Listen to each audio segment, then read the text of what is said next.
ने तुमको बुला लिया कि शाम को आ जाना, जरा 2 घंटे की जरूरत है। जी जी आ रहा हूँ। क्यों आ रहा हूँ? मैं नहीं आ रहा हूँ। रख फोन। तुम्हारा टाइम है, अपने टाइम को अपने ऊपर इन्वेस्ट कर लो और अपने आप को कीमती बना लो। कुछ लड़के होते हैं ना कि बाहर मिल, तुझको बताता हूँ, मैं लड़के बुला दूंगा, इनसे लड़ लो। इसे बोलने के शेर होते हैं, कुछ नहीं कर पाते हैं, ड्रामाबाजी। पर कोई इंसान शांत है, चुपके चाप बैठा है, उसकी दुनिया में कभी आग मत लगाना बेटा, क्योंकि वो शांति से अपनी एक दुनिया बसा के बैठा है और उसको दुनियादारी से मतलब नहीं है। पर उसकी शांत दुनिया में किसी ने जाके आग लगाई ना बेटा, वो तहलका ला सकता है ऐसा बच्चा। हार नहीं माननी है बेटा, अभी समय बाकी है, बाकी है। मैं आपको दिखा रहा हूँ। क्या सर ये मुमकिन है? अरे लग जाए यार, जो झाड़ू तरह से क्यों नहीं मुमकिन है? क्यों नहीं पढ़ सकता मैं 12 घंटे अगले दिन? अगर मैं प्लानिंग से 4-4 पहर में डिवाइड कर लूं और 3-3 घंटे पढ़ो, नहीं होगी 12 घंटे पढ़ाई, कोई बात नहीं। 10 होगी, 9 होगी, 8 घंटे तो इफेक्टिव निकल के आएंगे ना इसमें से कम।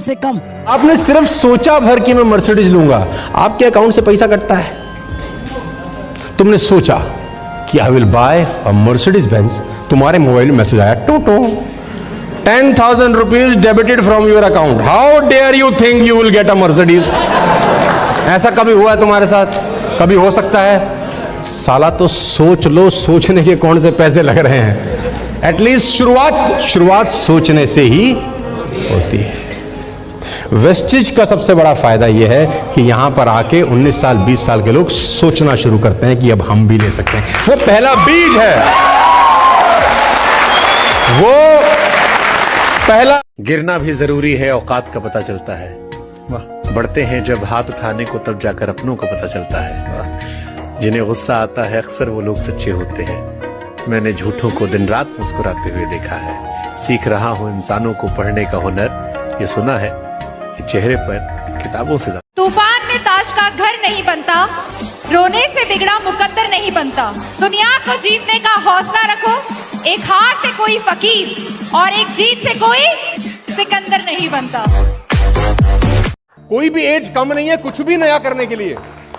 आप कुछ भी कर सकते हैं, कोई एज मैटर नहीं करता, एजुकेशन मैटर नहीं करता। आप कौन से गांव से आते हैं, कौन सा गांव है एपीजे अब्दुल कलाम का? कोई सलाम मदरास, कहां से निकल के आदमी। और ये कहानियां नहीं है, ये सच्ची, ऐसा एक स्टोरी नहीं है, ऐसा मैं दर्जनों कहानियां सुना सकता हूं कि आदमी ने जब अपने ऊपर भरोसा किया, कायनात उसका मुकद्दर बनाने में लग गई। 2001 में मैं नेटवर्क मार्केटिंग में आया, मेरे दोस्तों इतना चमकाया लोगों ने मुझे कि आप सोच भी नहीं सकते। तेरे को तेरे बाप की इज्जत का ख्याल नहीं है, ये काम रह गए हैं करने के। हम बने, तुम बनो, तुम 2 जोड़ो फिर वो 2 जोड़ेंगे, ये कोई धंधा है? और मैं आपको बता दूं, नेटवर्क मार्केटिंग से पाक साफ बिजनेस इस पूरी दुनिया में नहीं है। मैं बताता हूं क्यों, मैं आपको बताता हूं क्यों,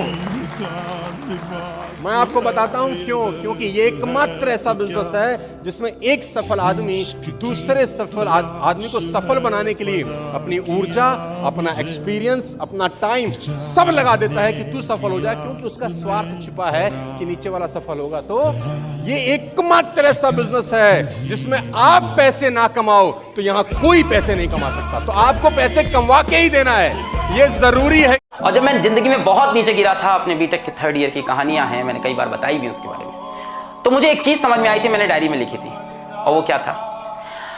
अपनी हार में तुम जितना नीचे गिरोगे, अपनी हार में तुम जितना नीचे गिरोगे, अपनी कामयाबी में तुम उतना ही ऊपर उठोगे। हार में जाए ऐसे लोग जो रिस्पेक्ट नहीं कर सकते हैं। समझ में आ गया कि नहीं? आत्मसम्मान अगर बेचकर जीना पड़े तो ठुकरा देना, ऐसी जिंदगी को, मौत को गले लगा लेना। जब आत्मसम्मान मर जाए तो व्यक्ति जिंदा लाश कहलाता है। तो हमेशा याद रखना, ये सब चीजों में समझौता नहीं। Your respect and I respect both. चुंबक में पकड़ और किरदार में अकड़ बहुत जरूरी है, क्योंकि ज्यादा झुको तो लोग पीठ को ही पायदान समझ लेते हैं। मैं बता रहा हूँ, आज से कुछ साल बाद अगर आप जीवन में सफल नहीं हो पाए, आप पैसे नहीं कमा पाए, आप अच्छा नहीं कर पाए अपने लिए, तो सड़क पे आपको एक पुराना दोस्त दिखेगा, आपको ना देखने का नाटक करते हुए चला जाएगा आपके बगल से। रोड पे उन्हें चलते हुए दिख जाओगे ना, आपको इग्नोर करके चले जाएगा।